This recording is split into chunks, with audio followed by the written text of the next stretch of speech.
and it is the foundation of freedom. Like, we have to make sure that these people are actually guilty, otherwise we become monsters. You can't, like, what is that? When you fight monsters, be careful that you don't become one. Become one. Yeah.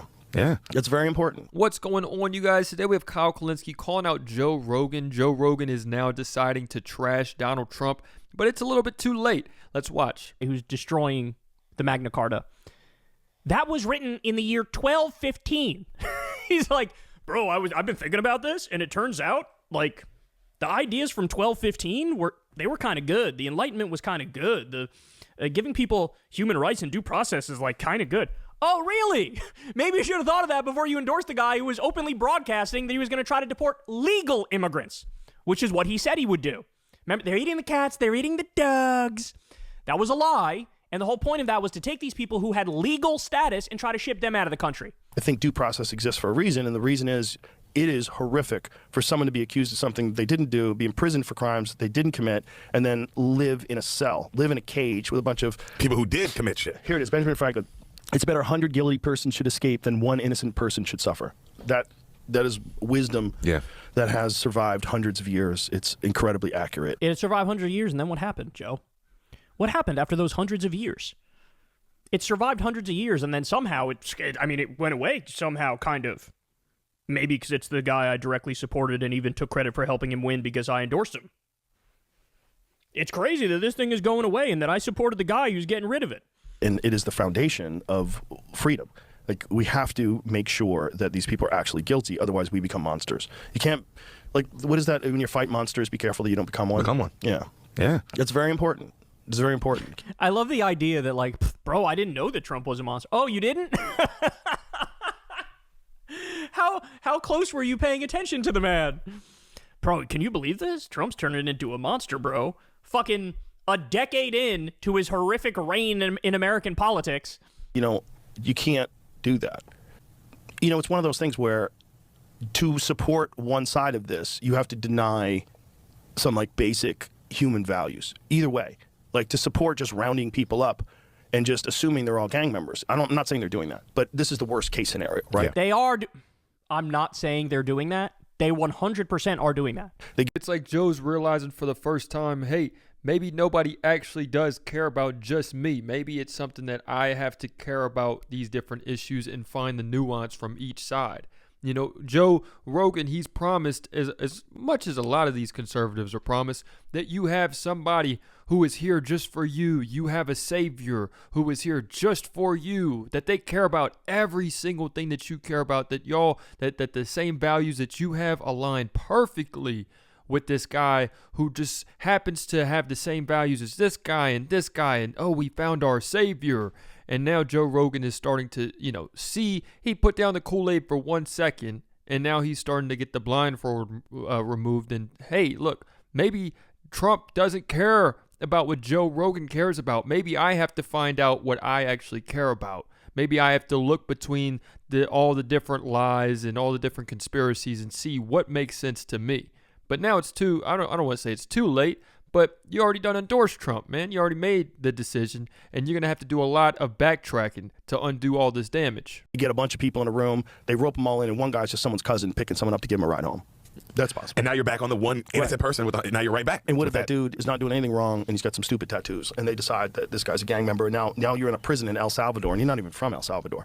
And now, you were just a hairdresser, or you were a tattoo artist, family or whatever man. you are. Yeah. You came over here, and maybe you got a green card, and maybe you don't. Maybe you were just given asylum, because a lot of people from Venezuela were given asylum in America. Yeah. And then you get shipped to El Salvador, where you're not even from El Salvador. So that the fact that exists scares the shit out of me.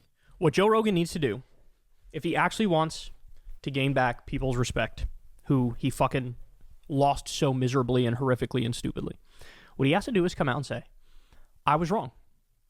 I was wrong. Supporting this guy was wrong. Doing an interview with him where he spewed his bullshit for fucking 3 hours straight, and I sat there like a little schoolboy, not pushing back at all, that was wrong. It was wrong to endorse him, and what he's doing right now is destroying the Constitution, destroying the laws of this country, violating international law, sending innocent people to a slave labor concentration camp torture dungeon in El Salvador, and that all needs to stop. And he should directly appeal to them. Come out, apologize, say you were fucking wrong, and then also you're buddy with these people. You talk to Elon on a regular basis. You should be texting Elon telling him, you got to get these people back. You should be texting Trump. You should be calling Don Jr. and the president himself and saying, hey man, this looks bad. You should bring back the innocent people that you sent there. This is a rampant violation of due process and the Constitution. He is now in the club with them. You need to understand that. He was talking about going to Mar-a-Lago to do podcasts with Trump. He's in constant contact with these people. He's in the inner circle. If you are somebody in the inner circle and you see this clearly for what it is, there is zero excuse to not do anything and everything in your power to make clear, this is wrong, this is evil, you have to stop, and I'm going to publicly go out there and denounce it. And I'm going to plead to you to do the right thing. Because also, he's got an army of people who fucking listen to him. And as far as admitting that you are wrong, I mean, a lot of people need to do that. We have Joe Rogan, we have Cenk Uygur, Anna Kasparian. Jimmy Dore is one of my favorite ones that always decides to say something. He says, we'll see what happens next, you know, and then now you see what happens next, and then he's going to continually say, oh, well, we don't know anything. We don't see what Trump's doing. You know, all these people are saying that Trump is doing this and that, but, you know, and then he never actually defends Trump, but he'll say, oh, well, let's see what happens next before we make any rash judgments. Well, now we're seeing what's going on, guys. Are we just going to turn a blind eye to what's going on? Today, Trump said that he supports that him and Netanyahu have the exact same stance on every single issue. Is that what we're condoning? Is that what we still have to see? I believe we're seeing it right in front of us, but, you know. Most reasonable guy in the world. Okay, well, prove that.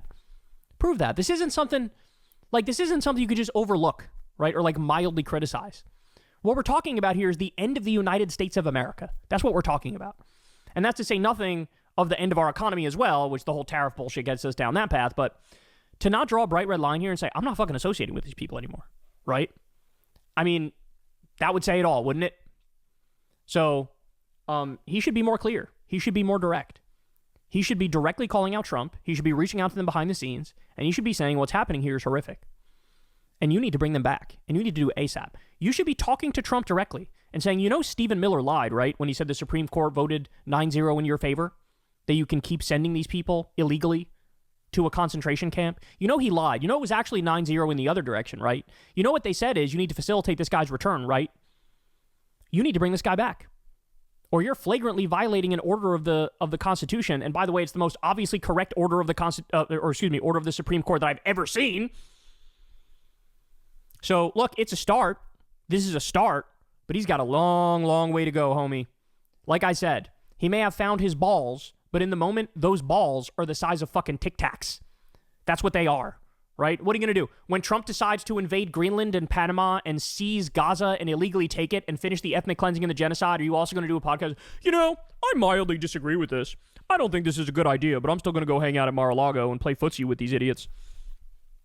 You tell me, right? So there you have it. But, final point. Remember, we've been talking about vibes, how this is the vibes guy. The reason why he's reacting like this is because he is a wave rider. He is a vibes guy. The vibes in the culture were very pro-Trump. In the podcast sphere, in the MMA sphere, in the comedian sphere, he's surrounded by pro-Trump shit 24/7. Well, now, the vibes have shifted so immensely that he feels like, well, the vibes are basically coming out and saying, this is crazy, the end of due process. So now you have the left and liberals winning the vibe war, which is why he is where he is. So keep it up. The vibes need to be so overwhelming, so gargantuan, so tremendous that he feels like, no, I do want to call Trump directly and say, you got to bring him back. I do want to publicly come out here and apologize for backing this man and saying, I was fucking wrong. Kamala Harris would have been 1,000 times better than this man. And Joe Rogan may eventually come to his senses, but like Kyle Kulinski's saying, it's a long freaking way to go, man. You know, Joe Rogan, he's a comedian, so he's always in these different rooms all around the country. He's got to feel the vibe out. You know, that's sort of what he might rely on. But you got to start to put your feet on the ground. You got to, you know, they have these comedians that will continue to say jokes even if the audience decides to leave. That to me is very commendable because you will just continue to say exactly what you want to say and not really worry about having to censor yourself, not having to edit what's coming from your gut, what's coming from where you really want to say something. And if Joe Rogan wants to get to that place eventually, and who's to tell him that he can't? But it is a long way to go. Right? So the vibes are what matter here. And he's, in the same way he rode the Trump wave and the Trump vibes, now he sees, oh shit, the vibes are 80-20 against these monsters destroying due process. So he's starting to hop on that wave. Well, he should stay on that, and he should make clear, no, this is a bridge too far, bro. I'm done. But it's massive credit to everybody who's protesting out there in the streets with the hands-off protest. It's massive credit to the courts, which are doing the right thing over and over and over. It's massive credit to all the noise that's being made about this on social media and elsewhere, that the vibes man himself knows the vibes have shifted. So there we have it, you guys. We have Kyle Kulinski continuing to call out Joe Rogan, I believe, as we all should, because, yes, this is the guy who's in charge of however millions of listeners he has every single day or every single week. So, yes, I think that this can be a colossal shift in the culture, because the culture is already shifting. But as these pieces start to move more and more, and the people start to really see that we are under unjust ruling, then who knows what can actually happen. Let me know what you guys think in the comments. It's another day in the progressive way.